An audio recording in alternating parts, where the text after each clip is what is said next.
Hello, it is down under, back again. Hey guys, welcome to Gameweek 6 of the FPL Talk Show, a Down Under Talk Show. My name is Brandon, and I'm Russell. Guys, welcome back. We have an exciting week ahead. we do. It was an exciting weekend, and we sort of have a new way, I guess, that we're going to do things today. We're just going to quickly run through for you guys just our top 10 for the week. The top 10 best picks for Gameweek 6, Yeah. and then you can sit here and then you can get some of the differentials that we found that might give you a bit of a point of difference this week and over the next few weeks. Yeah, exactly. And look, we might throw a little stat or two at you, so you guys take it, and then essentially you guys just got to run with what you feel, what your gut's feeling. Definitely. So number 10, and we'll leave best one till last. Number 10, I think this week a really good differential pick is Eze. And reason being, they got Everton this week. I think it's away from home. They're playing, or they are at home, one of the two. But he has still been very much involved. I think he still has a lot in him, 90 minutes every week. And at 6.9 mil, you can actually get him at a discount than what his starting price was by 0.1. Yeah, absolutely. Eze is a very good pick, especially with their Upcoming fixtures coming up. So it'll be very good. For me, look, my number 10.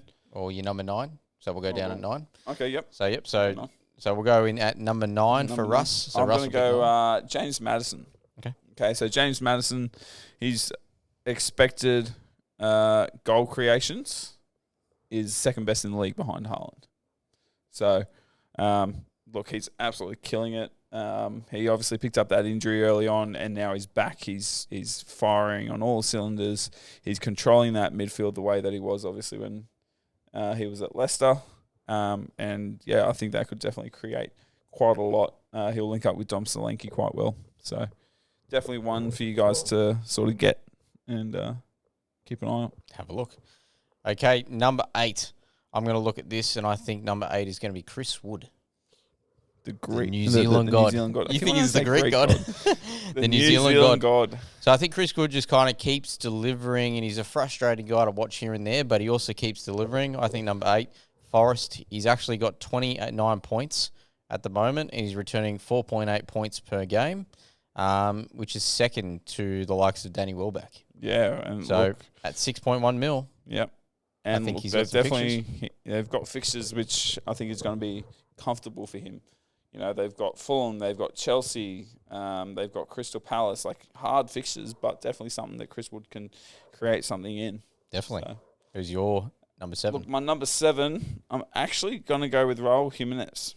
Okay. From Fulham, you reckon he's got that starting spot? Yeah. I reckon he's definitely got that down pat. And even if they do rotate, he'll come on for, was it Muniz? Mm-hmm. Yeah, so he'll come on for Muniz. And he will actually, I think, light up, especially given the fact that Forrest can be a little bit leaky at times as well. So it's going to be a very back and forth match because I believe that's who they're versing for. Okay, my number 6. My number 6 is going to be Mohamed Kudus. Mohamed Kudus. Wow. Next 2 fixtures, he's 6.3 mil. He's got the most amount of take-ons, one-on-one. Yep. And dribbles and one-on-one. And then in their next 2 fixtures, they play Brentford and then Ipswich. Right, interesting. So overall, despite obviously he's failing to score this season, Kudus has been one of the main goal threats for West Ham. So he's had 12 shots and 9 shots in the box, placing second amongst his teammates. Yeah, wow. So I think over the next 2 weeks, last year in the season, he delivered 11 points in the corresponding fixture against Brentford, and thanks to a goal and assist. So I think Mohamed Kudus is a good sneaky pod. Yeah, right. Very interesting. Look, I think for number 5, as you all know, I'm really not one to, I guess, put a whole heap of praise on Manchester United. But I think with the given fixtures ahead for United, I think Diogo Dalot is going to be quite influential. Ahmad? Oh, Diego, I was in the right back. Darlow. Right back, yeah. Yep, the right back. Right back, Right. Diego Darlow. Because Mascherano plays right as well, doesn't he? So Darlow sometimes goes on the left. So Darlow was on the left. All right. And obviously, if Rashford's firing or if they play Diallo and Garnacho like they did the other day, they create a lot of switch balls. Right. So a lot of switching from one flank to the other, just to sort of catch teams out. And I think with Darlow's crossing, even Mascherano's crossing, I think Darlow could be a very interesting pick. And how much is he again? He's probably around 5 million or something around there. Yeah, something around that. So cheap. My number 4, I think that's a good differential and a cheap cost will be Semenyo at 5.6 million. I think he's good. He's had 24 shots this season, 4 more than any other midfielder. Yeah. And he's involved, and I think Bournemouth are actually playing pretty consistent football. Yeah. And I'm liking what I'm seeing. They're playing very attacking brand of football, and I'm thinking this is a different Bournemouth that I've seen. Yeah. Way different. So, Semenyo, 5.6 million, and if you've got the likes of someone in your midfield, such as that isn't performing, I don't know, you could be looking at anyone like a 6 million around there, or even 6.5, or anyone around that 5.5. Like, you could switch up to him. And I think he's going to play 90 minutes every week. Yeah, absolutely. He's exciting to watch. He's exciting to watch. He runs down that left wing and he cuts in, he takes people on. He's not afraid of anything or anyone. So he's someone to watch. Okay, so definitely. Who would you put in at number 3? Number 3. It's hard, right?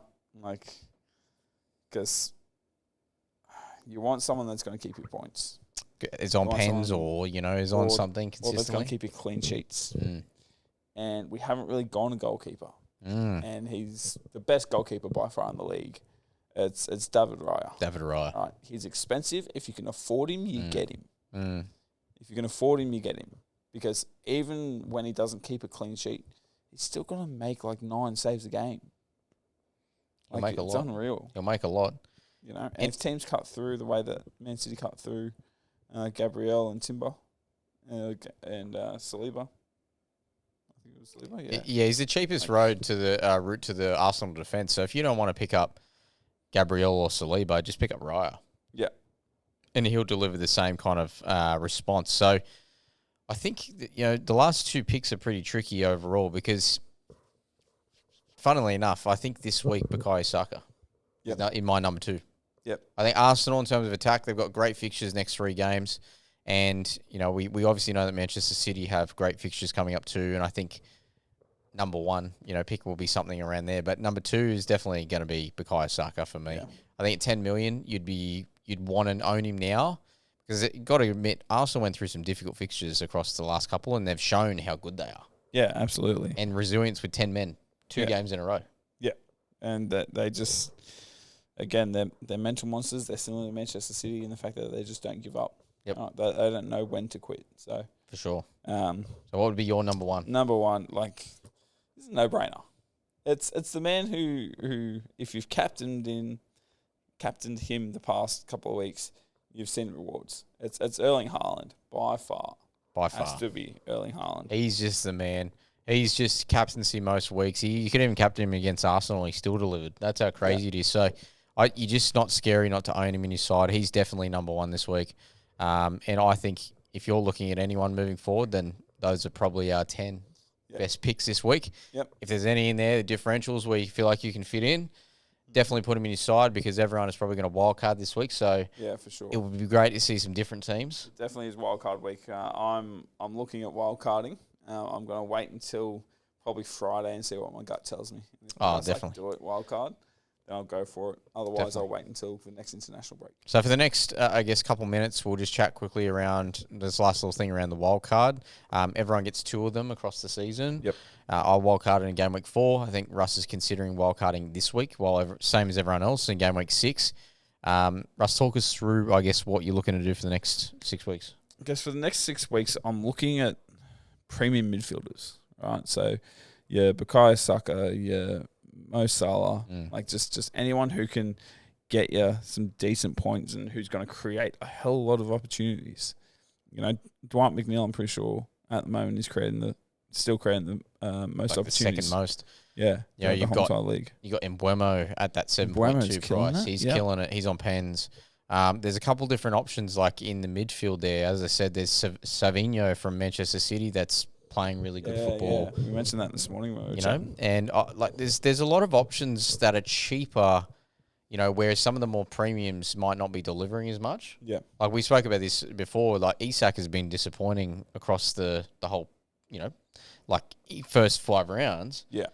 Most people have transferred him out because he's 8.3 million now. So yeah, and who wants an 8.3 million that's only going to get 2 points a week? Not performing, and you got some of them maybe like a Kai Havertz at 8.1 that you could go and pick up and get better opportunities. Yep. So look, the next 6 weeks, I guess for you with your wild card, it's all just about deciding which players you want to stick with. Yeah, for sure. When I wild carded, in game week, coming into game week 4, it was all about holding transfers for another 3 weeks. So now I've got 3 up my sleeve, which is almost like a mini wild card. Yeah.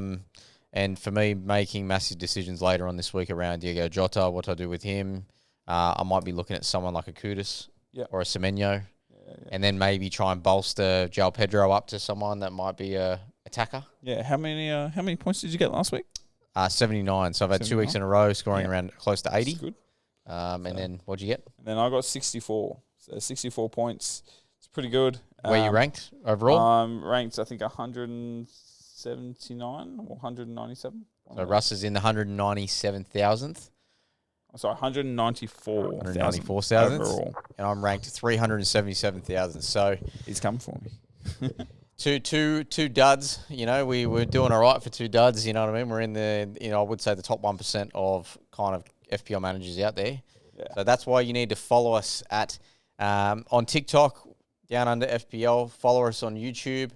Because we obviously know what we're talking about, at least for the first 6 weeks. Yeah, exactly. So that's what we'll always claim. We'll always claim we know what we're talking about until Game week we 36, and then we're ranked outside the top mill. So and they're like, oh well, we suck, and we burn all our chips. So at the end of the day, guys, please subscribe. Please follow us on TikTok and socials. I think I've really been a little bit slack on uploading this week and the last week on socials, but we will get back on it again. Yeah, for sure. And look, guys, if you have any questions for us, send them in. If there's any content that you want to see or you want to hear us talking about more, 100% email us. We're open to suggestions.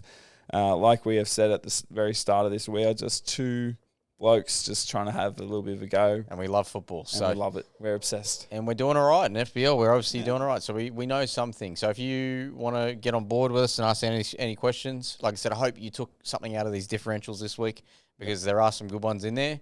And they might just fit your budget and fit your team. Yeah, exactly. Might be a little diamond in the rough. Hopefully, I'm going to be back. We're going to be back next week with another episode for Game Week 7, and we'll go through the same setup of our 10 best picks for the week. Yeah. Thanks, guys. Have a good one. See you later.